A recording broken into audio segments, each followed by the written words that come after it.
행복한 안식일입니다.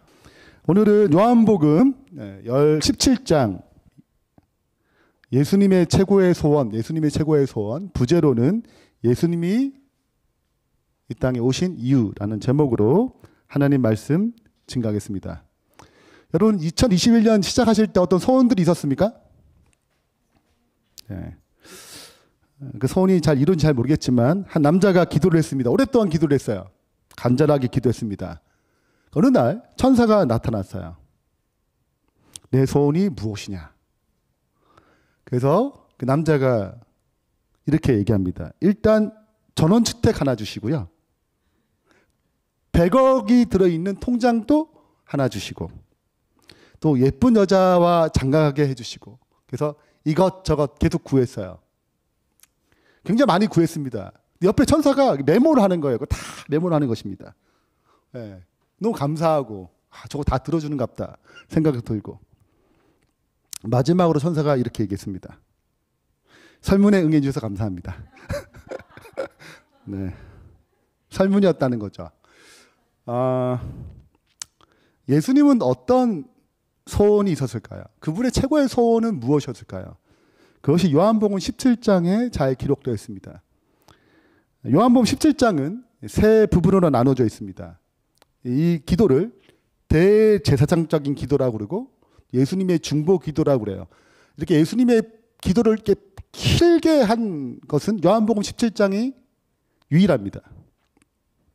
세 부분으로 되어 있는데 첫 번째는 예수님 자신을 위한 기도예요. 예수님께서 십자가를 잘 질 수 있도록 이 십자가를 통하여 모든 사람들이 구원받을 수 있도록 영생을 얻도록 간구하는 기도입니다. 두 번째, 그분은 가시지만 이 땅에 남아있는 제 아들이 이 세상의 악에서 보존되기를 구합니다. 사랑의 열매 맺기를 원해요. 그리고 나도 보내심을 받았기 때문에 예수님도 제 아들 보내는 것입니다. 다른 사람들이 복음을 통해서 구원받도록 하기 위하여 보내는 기도가 두 번째, 제자들 위한 기도예요. 세 번째 기도는 이 제자들 통해서 복음을 받아들인 모든 그리스도인들을 위해 기도합니다. 그들도 여전히 그분이 재림하실 때까지 이 땅에 있어야 돼요. 악에 보존되기를 기도하시고 더 나아가서 그들도 마땅히 복음을 증거할 사명이 있사오니 하나님의 능력이 더해지기를 간구합니다. 이것이 예수님의 소망이 담겨 있고 소원이 담겨 있는 기도예요. 오늘은 이제 요한복음 17장 1절부터 5절 예수님이 자신을 위한 기도, 이 기도문을 좀 살펴보겠습니다. 1절에 예수께서 이 말씀을 하시고 눈을 들어 하늘을 우러러 이르시되 아버지여 때가 이르렀사오니. 뭐가 이르렀다고요? 때가 이르렀습니다. 아들을 영화롭게 하사 아들로 아버지를 영화롭게 하게 하옵소서라고 기도합니다. 예수님께서 이 말씀을 하시고 이 말씀을 다 마쳤어요. 요한복음 14장부터 16장까지 제 아들이 갖고 있는 두 가지 큰 의문들. 과연 예수님은 어디 가시는가? 예수님은 가시는 그곳에서 무엇을 하시는가? 우리는 왜 따라갈 수 없는가? 예수님께서는 내가 아버지로 간다고 얘기하시고 그곳에서 우리를 위한 거처를 준비하시고 성령을 보내시고 우리의 간구를 응답하도록 준비하신다고 얘기하십니다. 그 다음 이 땅에 있는 제 아들은 무엇을 해야 하는가? 그분의 사명을 감당해야 하고 성령을 통하여 버림받지 않고 주님 오시는 그날까지 그들 보호하신다는 약속과 능력을 주신다는 약속을 해주셨어요. 사랑의 열매를 맺어야 된다는 것을 알려주셨습니다. 그 다음 예수님께 기도하는 거예요. 그 기도의 첫 번째 문단이 아버지여 때가 이르렀다고 했어요. 그 때가 무엇입니까? 예수님이 십자가를 지시는 때예요. 하나님께서는 그냥 기분대로 일하지 않습니다. 창조를 보면 알아요. 첫째 날 뭘 만들고 둘째 날 무엇을 창조하시고 일곱째 날 안식일을 기념하셨어요. 창조를 기념하셨습니다. 그냥 만드시는 것이 아니고 그분은 계획을 가지고 시간표를 가지고 만드세요. 이 땅에 예수님께서 이 땅에 오셨을 때 때가 참에 하나님 그 아들을 보내셨습니다. 그냥 보낸 게 아니고 그분의 구원의 때에 맞춰서 아들을 보내셨어요. 예수님께서 처음으로 때에 대한 이야기를 하셨는데 그 요한복음 2장 4절입니다. 가나의 혼인 잔치에서 어머니가 얘기하죠. 이 포도주 좀 만들어 달라고. 없다고. 다 떨어졌다고. 그때 예수께서 가셨을 때 여자요. 높임말이에요. 나와 무슨 상관이 있나이까. 내 때가 아직 이르지 못하였나이다. 그분의 때, 십자가의 때, 영광받을 그때가 아직 멀었다 얘기하는 것입니다. 7장 8절에는 너희에게는 명절에 올라가라. 내 때가 아직 차지 못하였느니라. 끊임없이 그분은 때에 대한 얘기를 해요. 근데 드디어 뭐가 왔습니까? 때, 십자가의 때가 왔어요. 예수님께서는 그의 삶 가운데 자신의 계획대로 사신 적이 없으십니다. 시대의 서망에는 이렇게 기록하고 있습니다. 그리스도께서는 자신을 완전히 비우셨으므로, 자신을 뭐 했다고요? 완전히 비웠으므로, 자기를 비워 이 땅에 오셨어요. 자기를 완전히 비우셨으므로 자신을 위한 계획을 세우지 않으셨다. 그리스도께서는 당신을 위한 하나님의 계획을 받아들이셨고 아버지께서 날마다 당신의 계획을 공개하셨다. 그러니까 예수님은 자신의 계획을 비우고 하나님의 계획을 받아들이는 삶을 사셨어요. 그분이 원하신 때 사마리 여인 그분이 계획한 게 아니에요. 아버지께서 계획을 공개하셨기 때문에 굳이 사마리아를 통과했던 것입니다. 여리고를 굳이 지나갈 필요가 없어요. 그러나 거기 삭개오를 만나기 위한 하나님의 계획이 있기 때문에 여리고성을 통과하는 것입니다. 그리고 삭개오를 만나셨어요. 그와 같이 우리도 하나님께 의지하여 우리의 생애가 단순히 그분의 뜻을 이행하는 생애가 되도록 해야 한다. 우리의 생애도 예수님처럼 누구의 시간에 맞춰야 돼? 하나님의 시간에. 하나님의 계획에 맞춰야 하는 것입니다. 제가 이번 주 화요일 날 36대학에서 선교협의회가 있었어요. 그때 열린교회를 소개했습니다. 어떻게 개척하게 됐는가? 그 개척의 배경, 우리 교회의 소그룹 중심적인 또 제자 훈련 여기에 대한 소개를 하고 또 원 메시지, 묵상 공동체, 또 예배, 우리가 러빙타임을 가지고 설교도 러빙타임 갖고 하시잖아요. 그 모든 세대에게 한 메시지로 이해할 수 있도록 가는 것, 또 가메라 센터 이런 걸 얘기를 쭉 했습니다. 제가 이제 우리가 어떻게 하는 게 우리를 인도하신다 쭉 살펴봤더니 정말 하나님의 계획이구나, 우리의 생각이 아니구나라는 걸 많이 느꼈어요. 이게 2019년 10월 합회장님 만날 때인데 그때 협의 가운데 다산의 교회를 개척하기로 되어 있습니다. 그리고 2020년에 그 계획서에는 2020년에는 금요일만 예배드려요. 2021년도에 다산에서 안식 예배를 첫 안식 예배를 드리자. 이것이 플랜이었습니다. 우리가 합회장님께 찾아갈 때 이 계획을 세우고 이렇게 드렸어요. 그리고 2021년 1월에 이제 금요 소요 그룹 첫 예배를 드렸습니다. 코로나가 닥쳤어요. 그래서 마음이 우린 배수진을 치고 오직 개척하겠다 이런 생각이 없었어요. 왜? 우리는 무슨 생각했냐면 우리 분명히 개척에 대한 믿음을 가지고 확실히 가지고 개척했는데 혹 안 되면 자기 교회로 다시 돌아가자. 예, 안식일에 자기 교회 가세요. 그 유예 기간은 1년이에요. 이거 해보고 안 되면 그냥 가세요. 예, 우리 이렇게 교회를 개척했습니다. 굉장히 불완전한 믿음으로 교회를 개척했어요. 예. 제가 좀 생각해봤어요. 제가 이제 몸이 아파가지고 이제 휴직계를 내고 이제 1년을 쉬었습니다. 그리고 바로 목회를 시작하자마자 바로 공부하기를 원했어요. 삼육대학에. 그래서 석사기를 따기 위해서 이제 학회랑 다 얘기했는데 다 오케이가 받았거든요. 근데 갑자기 지도서가 됐습니다. 그래서 풍양교회 가게 됐어요. 제가 얼마나 속상한지 몰라요. 저의 계획이 안 이루어진 거죠. 지금 몸이 안 좋은데 지금 풍양교회에서 목회를 하다니 나는 좀 쉬고 한 2년 정도 더 쉬고 목회를 해야 되는데 그래서 풍양교회에서 4년을 하고 이제 향하게 들어왔죠. 여러분 얼마나 감사한지 몰라요. 그때는 84학점이었어요. 석사기가. 제가 들어갈 때는 유일하게 54학점. 30학점이 깎였어. 네. 저 2위로부터 다시 바뀌었어요. 60학기 넘어가요. 네. 그래서 이게 다 하나님 은혜는구나. 네. 네. 그리고 그렇게 하지 않았더라면 제가 삼육대학에 이렇게 있지 못했을 거예요. 그리고 교회 개척하는데 제 목회도 바쁘니까 어떻게 교회 개척하는데 도와주겠어요? 삼육대학 있다 보니까 또 이런 게 도와주는 역할을 하게 된 거죠. 그리고 생각지 않게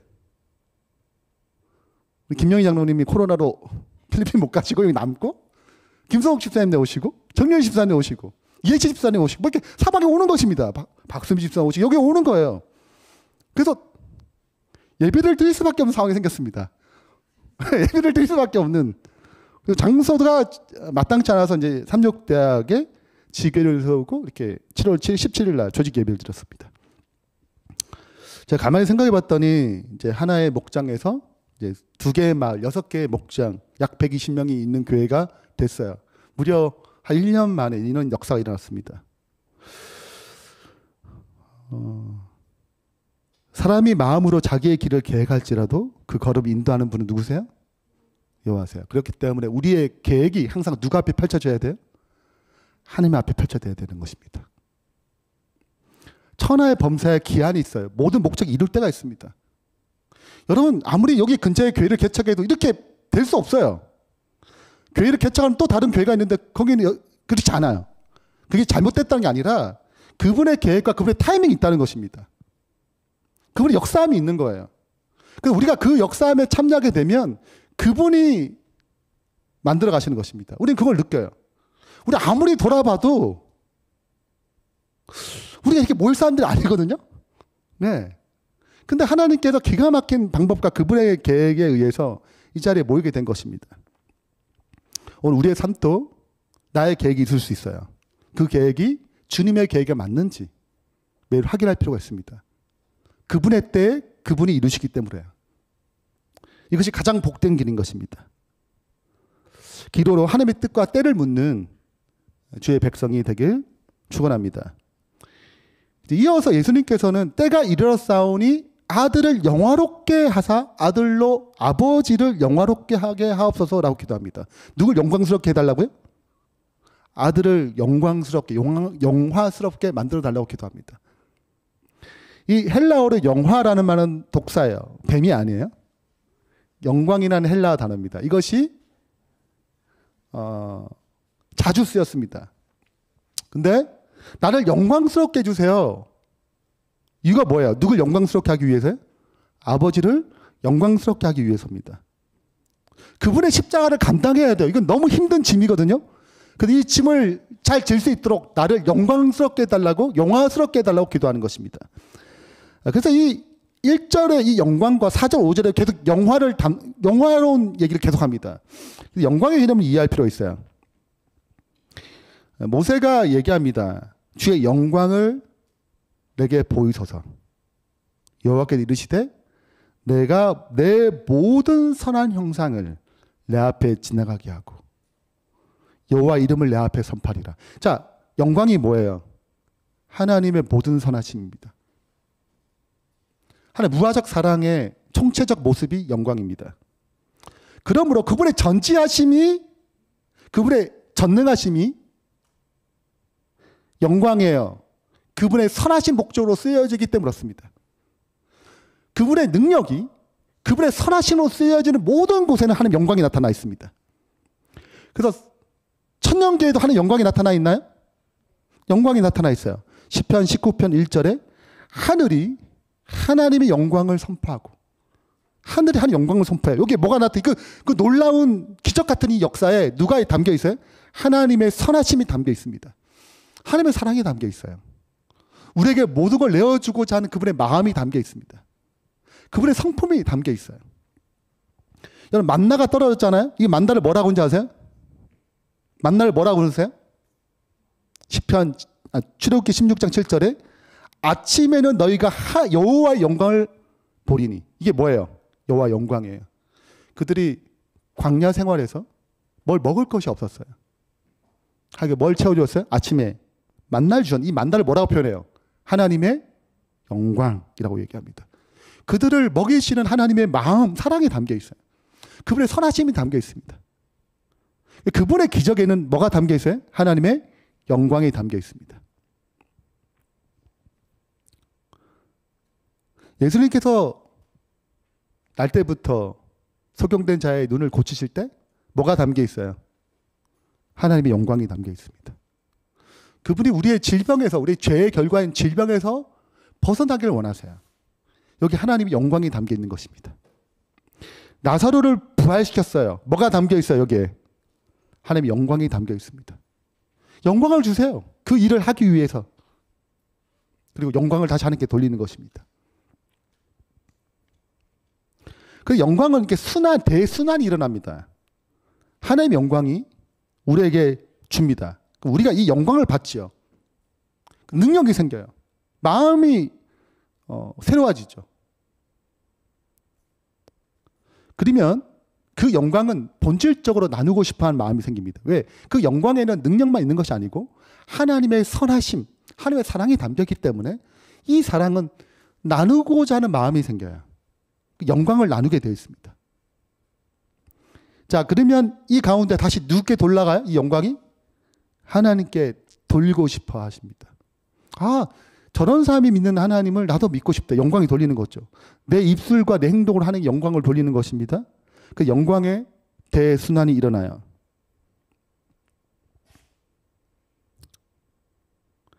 자, 근데 요한복음 17장 1절에 이 영화롭게 하는 부분에 있어서 깊이 생각을 볼 필요가 있습니다. 그동안은 예수님께 치유의 기적을 보이셨어요. 귀신을 내쫓았습니다.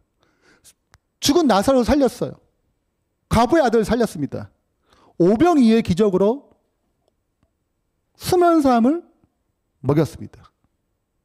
여러분, 우리 이런 기적 좋아하나요? 우리도 좋아요. 이런 영광 좋아요? 좋아요. 좋잖아요. 여러분, 뭐 장사가 잘 안 되는데 장사가 막 대박이 났어요. 얼마나 좋아요. 승승장구해요. 자꾸 승진하는 것입니다. 돈이 잘 벌려요. 자녀가 잘 돼. 공부도 잘하고. 여러분, 좋아요, 나빠요? 좋아요. 이런 영광을 우리가 다 원해요. 다 바라는 것이죠. 그러나 예수님께서 지금 이 얘기, 영화롭게 해달라는 이 여기는 저주의 길이에요. 죄의 저주를 받는 것입니다. 수치의 길을 다 벌거벗어야 돼요. 그 누구도 이해하지 못하는 고독의 길이었습니다. 눈물의 길이에요. 비난받는 길이었습니다. 아픔의 길이었고 정말 지기 너무 싫은 힘듦의 길이었어요. 그래서 기도하는 것입니다. 이건 좀 할 수만 있으면 이 십자가에 이 잔을 내게서 옮겨달라고 기도하는 것이죠. 그러나 동시에 하나님께서 이걸 예수님께 뭘 원하세요? 감당할 수 있도록 영화롭게 해달라고 기도합니다.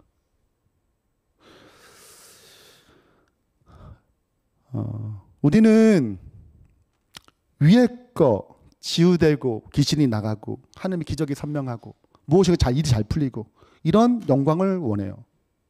좋잖아요. 네. 근데 때로는 정말 피하고 싶은 십자가가 있습니다. 아, 이거 좀 안 했으면 좋겠어요. 벗어나고 싶어요. 지기 힘들어요. 다른 사람이 해줬으면 좋겠어요. 나는 아니었으면 좋겠어요. 이런 십자가가 오는 것입니다. 그때 예수님은 이거 질 수 있도록 하나님의 영광을 구했어요. 어쩌면 우리 교회 일이 좀 없을 줄 알았는데 네. 살기 힘들어 그만두고 싶을 때가 있어요.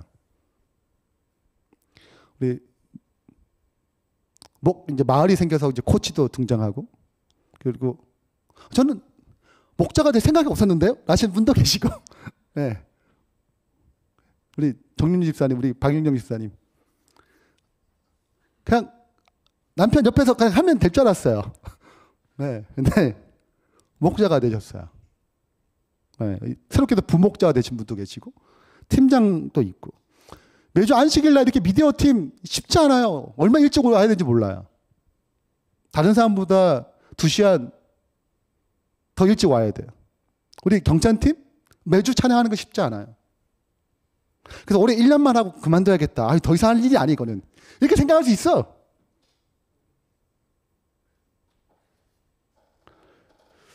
여러분, 이것이 지금 요한복음 17장 예수님이 드리는 기도예요. 힘든 것입니다. 지기 싫은 거예요. 어려운 거예요. 기적과 오병이어 많은 사람들이 찬양하는 거잖아요. 얼마나 좋은 거예요. 그리고 십자가 길은 외롭고 누구도 알아주지 못하고, 근데 반드시 이 길을 걸어야 구원받는, 영생할 수 있는 유일한 길이었습니다. 그래서 그분은 영광을 달라고 기도해요. 이것을 뭐 해달라고? 감당할 수 있도록. 여러분, 우리 삶 가운데 더 깊은 성숙으로 들어가는 영광은 이런 영광이에요. 여러분이 사업이 잘 되고 질병이 치유되고 무엇이 일이 잘 풀려요. 저 영광스러운 일이지. 하나님 그 영광을 주세요. 만나를 내리신 것처럼. 그러나 우리를 더 성숙하게 만드는 영광은 피하고 싶을 때, 지기 싫을 때. 근데 분명히 하나님께 나에게 지기 원하시는 이때에 우리가 하나님의 영광을 구함으로, 이걸 감당할 수 있는 능력을 구함으로 이 십자가의 짐을 지는 것, 이것이 더 깊은 영광을 체험하는 길입니다. 어차피 여러분 삶 가운데 이런 사역이 힘들고 편안하게 신앙하고 싶은 유혹이 들어올 수 있어요. 십자가를 피하고 싶은 유혹이 들어옵니다. 근데 이것이 하나님의 인도하심이 분명하면 여러분, 이것은 그분의 영광을 구하고 가장 깊은 하나님의 영광을 체험할 기회예요. 이 기회를 놓치지 않길 바랍니다. 하나님께 영광을 구하고 이 짐을 질 수 있는 주의 백성 되길 바랍니다. 그 다음 그 영광에 대한 결과를 얘기합니다. 그 2절이에요. 아버지께서 아들에 주신 모든 사람에게 영생을 주게 하시려고 만민을 다스릴 권세를 아들에게 주셨어요. 그 영광의 결론이 뭐예요? 만민을 구원하는 것입니다. 만민에게 영생을 주는 거예요. 그래서 그분에게 그 영생을 주는 권리, 권세, 능력을 주셨습니다. 구원하는 능력을 주셨어요. 여러분, 우리에게도 권세를 주세요. 그리스도인은 반드시 권세를 가져요. 여러분, 재능이 권세예요. 피아노 잘 치는 거 권세예요. 말 잘하는 거 권세예요. 재능? 다양한 재능이 있습니다. 그리고 여러분, 위치가, 직장에도 어떤 위치가 있어요. 교회에서도 위치가 있죠. 가정에도 위치가 있어요. 그 영향력이 다 권세입니다. 하나님 여러분에게 권세를 다 주셨어요. 영향력을 다 주셨어요. 뭐 하라고 주신 거예요? 뭐 하라고 주신 거예요? 그 권세를 가지고 영생을, 복음을, 구원을 주라고 권세를 맡기셨습니다. 이것이 우리가 이 땅에 살아가는 중요한 이유 중에 하나예요. 그 예수님은 자기의 기도가 끝난 다음에 그 제자들 위해 기도하는 것입니다.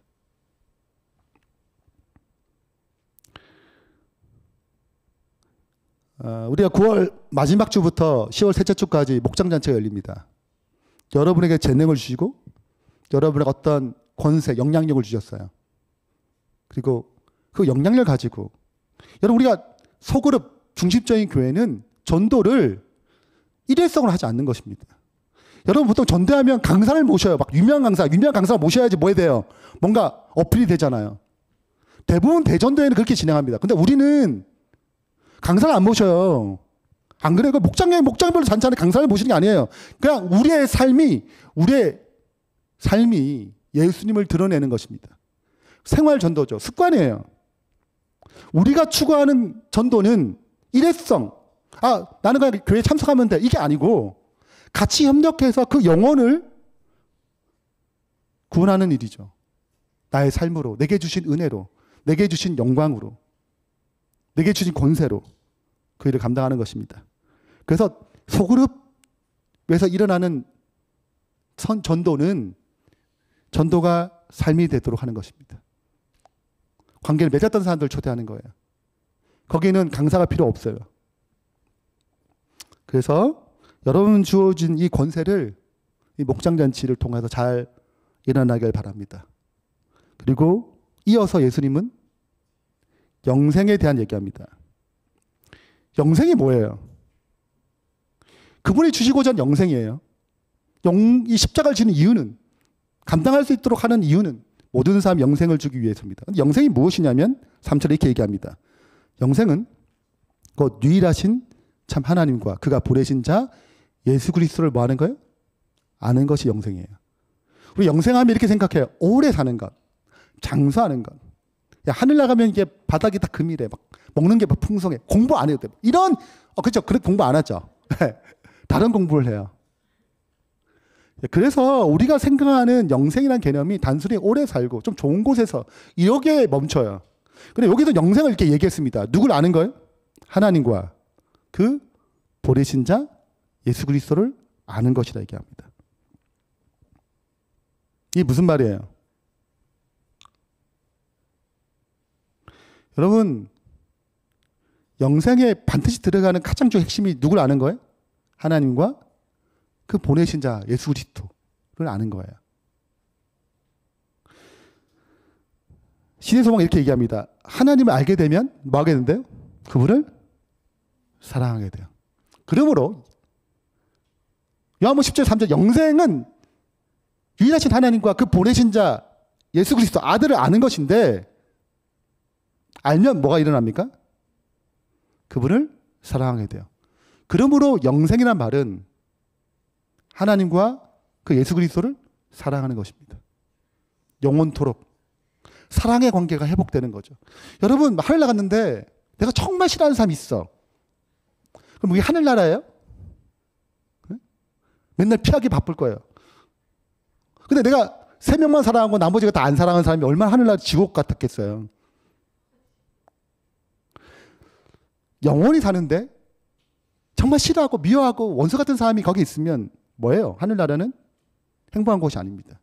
그러므로 내가 이 땅에서 하나님을 사랑하지 않으면 영원히 만날 이 하늘나라는 절대 행복하지 않아요. 하늘에는 이타적 사랑이 지배한다. 거기에는 모든 사람이 하나님을 사랑할 것이다.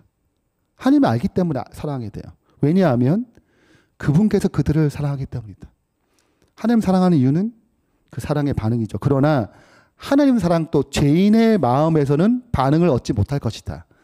죄인의 사상, 생각과 같은 그로 하여금 사상과 길은 그로 하여금 하늘에서 이방인들을 만들 것이다. 죄인은 거기서 사는 죄 없는 사람들과 매우 다를 것이므로 그는 행복할 수 없을 것이다. 그는 하늘의 빛과 기쁨 되신 예수님을 피하고자 할 것이다. 여러분 하나님을 알아야 돼요. 그게 영생이에요. 왜냐하면 그분과 영원히 함께 살 것이기 때문에 그렇습니다. 그래서 만약에 우리가 하늘의 사랑, 하늘의 기쁨을 알지 못하면 하늘에서 행복할 수 없어요. 하나님께서는 죄인들을 하늘에 제외하지 않으신다. 그들이 거기에 살기에 적합하지 않기 때문에 스스로 제외된다. 그들은 죽기를 바란 나머지 오히려 하늘에서 뭘 바란다고요? 죽기를 바란대요.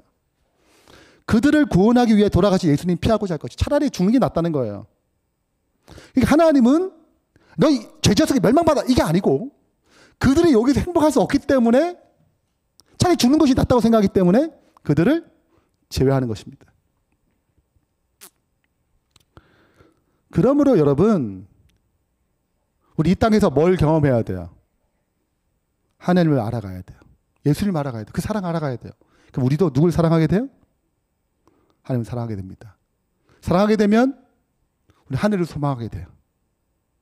그분이 영원히 산다니까 어떤 영원히 산다고 짜증날 수 있어. 그건 잘 몰라서 그래요. 그분의 사랑이 뭔지 몰라서 그래요. 그분이 우리에게 준비한 그 모든 세계를 몰라서 그렇습니다. 그래서 우리는 이 땅에서 뭘 배워야 됩니까? 사랑을 배워야 돼요. 하나님 아는 것을 배워야 돼요.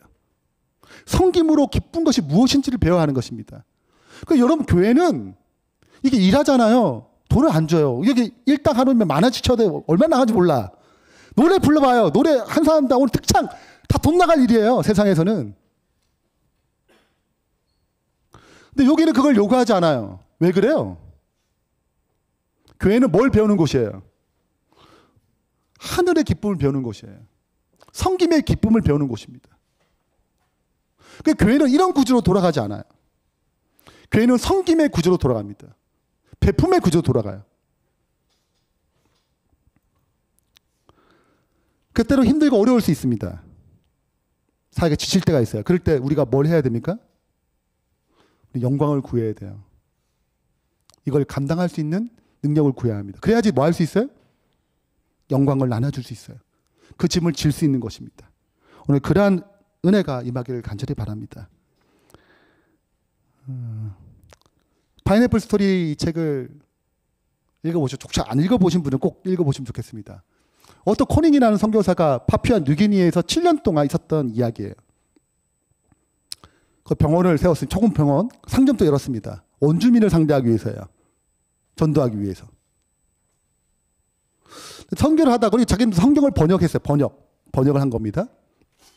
번역을 하는데 이제 원주민들이 이제 친하게 지내야 되잖아요. 친하게 지내고 뭐 이것저것 또 뭐 병원도 베풀고 뭐 이렇게 하다가 파인애플이 너무 먹고 싶어. 파인애플이 너무 먹고 싶은 거예요. 근데 거기 파인애플이 안 나. 사업 주변에 없어요. 파인애플 심어야 돼요. 그래가지고 100개의 그루를 심었습니다. 돈을 주고 원주민을 샀어요. 좀 도와달라. 돈도 주고 얼마나 좋아. 그죠? 그 사람도 일하고. 그래서 딱 100개의 그루를 심었습니다. 근데 파인애플은 3년이 돼야 열매를 맺힌대요. 그러니까 3년 동안 기다린 거예요. 3년. 선교사 7년 동안에 3년이 갔어. 파인애플 하는 동안에. 파인애플 막 자라는 거 얼마나 좋아요. 아, 드디어 파인애플 먹을 수 있겠다. 근데 분명히 아침에는 익은 걸 봤는데 저녁에 보니까 없어졌어요. 그 다음날. 누가 따간 거예요? 원주민이 다 따가는 것입니다. 이건 족족 다 따가요. 먹을 수가 없네. 그래서 물었어요. 왜 가져가냐? 우리의 문화에는 돈이 중요한 게 아니고 그걸 나무를 심으면 그 나무를 심은 자가 자기 거야.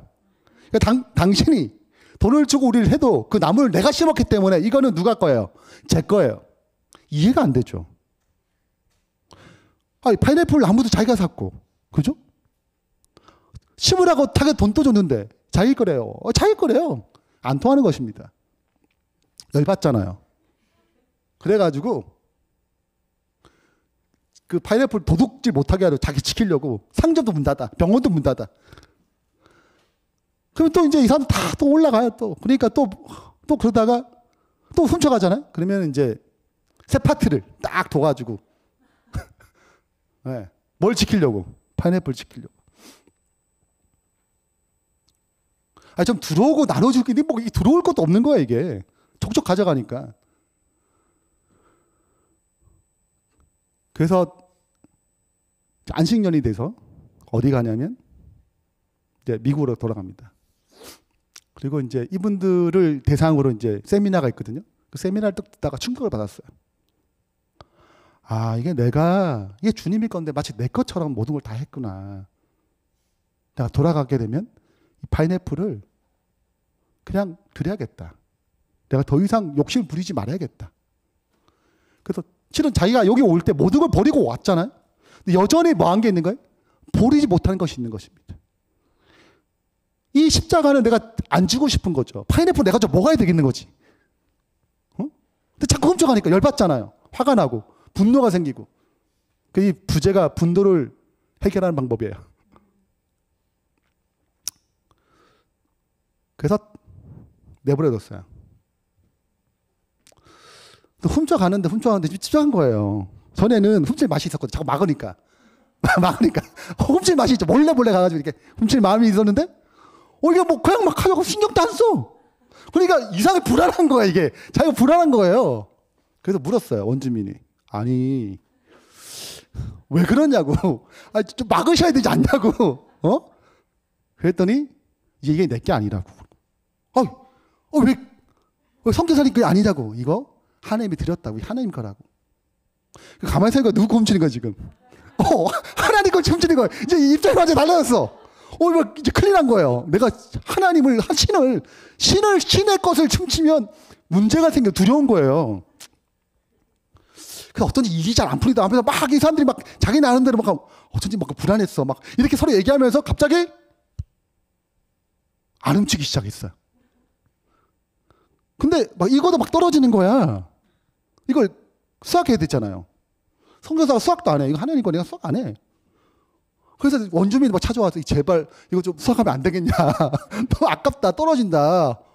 막 그 얘기를 설득해가지고 그러면 우리가 하나님 거니까 같이 나눠 먹자고. 그래 나누기 시작했어요. 문제가 해결된 거예요. 자기도 파인애플 맛을 먹었어. 거기서 드디어. 내가 한 개 드렸더니 못 먹을 줄 알았는데 뭐 하게 된 거예요? 먹게 된 것입니다. 그리고 이때부터 드리는 법을 배워요. 내 것이라 생각해서 내 계획, 내 방법이 아니고 주님의 계획에 주님의 뜻에 내가 맡기는 것입니다. 드리는 거예요. 하루는 아들이 너무 아팠어요. 여러분 이 원주민 이 지역에 병원이 많이 발달되지 않으니까 아들 생명 왔다 갔다 하죠. 여러분 얼마나 많이 기도했겠어요. 아들 생명 살려달라고. 근데 이 아들도 뭐 하기로 했어요? 드리기로 했어요. 아들 드렸어요. 하나님 이 아이가 혹 다시 살지 못하고 괜찮다. 이게 주님의 것이 아니냐. 주님이 원하신 대로 하세요. 전 아들이 죽더라도 주님을 사랑할 거고 주님의 뜻을 이룰 것입니다. 그 다음날 아들이 낳기 시작한 거예요. 그때부터 드리는 법을 배우기 시작합니다. 마지막 부분에 이 얘기가 나와요. 원주민들은 내게 여러 가지 물건을 고쳐달라고 가져왔습니다. 하나님, 그때마다 여러분 이제 날 시간이 있으니까 자꾸 힘들잖아요. 하나님, 나의 시간은 주님의 것입니다. 만약 주님이 내게 하모니카나 그릇, 삽 등을 고치기 위해 이곳에 있으라고 하셔도 저는 순종하겠습니다. 그리고 번역을 다 내려놓았어요. 왜? 너무 일이 바쁘다 보니까 이거 고치느냐고. 이런 잡다한 일을 해야 했으므로 자연히 성경 번역하는 일은 부진했습니다. 그러나 더 많은 사람들이 그리스도께 돌아왔습니다. 그들은 말했습니다. 투한이 그리스도인이 되었대요. 원래 그리스도인이 되었어. 우리를 서로 사랑하라고 말했고 정말 우리를 사랑하고 있어. 네. 어쩌면 우리가 교회 다니고 있어요. 근데 우리가 얼마나 많은 것을 지고 있는지 모릅니다. 그래서 십자가 지는 게 힘들어요. 그러나 우리가 주님 앞에 내어놓으면 주님의 영광이 임합니다. 그 힘든 것을 질 수 있게 해주세요. 예수님 십자가 지셨을 때 그 과정은 힘들었지만 지기를 결정하셨을 때 하늘의 영광이 임했습니다. 그분의 마음 가운데 평안이 임했어요. 그걸 행할 수 있는 잔잔한 기쁨이 있었습니다. 겉은 분명히 힘들고 괴롭고 어려운 일이지만 우리의 구원을 위해서, 인류의 구원을 위해서 그 길을 담당히 지나가셨어요. 이것이 예수님의 소망이었습니다. 결론을 맺겠습니다. 예수님의 최고의 소원은 하나님께 영광 돌리는 삶이며 그 핵심은 모든 사람이 영생을 얻는 것입니다. 그 영생이란 오래 사는 게 아니에요. 단순히. 죄에서 벗어나서 영원한 사랑의 삶을 사는 것입니다. 이것이 그분이 말하는 소망이에요. 그렇기 때문에 나의 계획이 아닌 하나님의 계획을 따르는 삶이 영광의 삶입니다. 이런 삶을 살아야 되는 것이죠. 그리고 영광의 삶을 다룰 때 때로는 우리가 지기 힘든 십자가가 찾아옵니다. 근데 실은 이때가 더 큰 하나님의 영광을 경험할 기회입니다. 그리고 이걸 감당할수록 하나님의 영광을 구하는, 그래서 나도 영광스럽게 되고 주님께 영광을 돌리는 저의 신실한 백성 되기를 바라면서 말씀 마치겠습니다.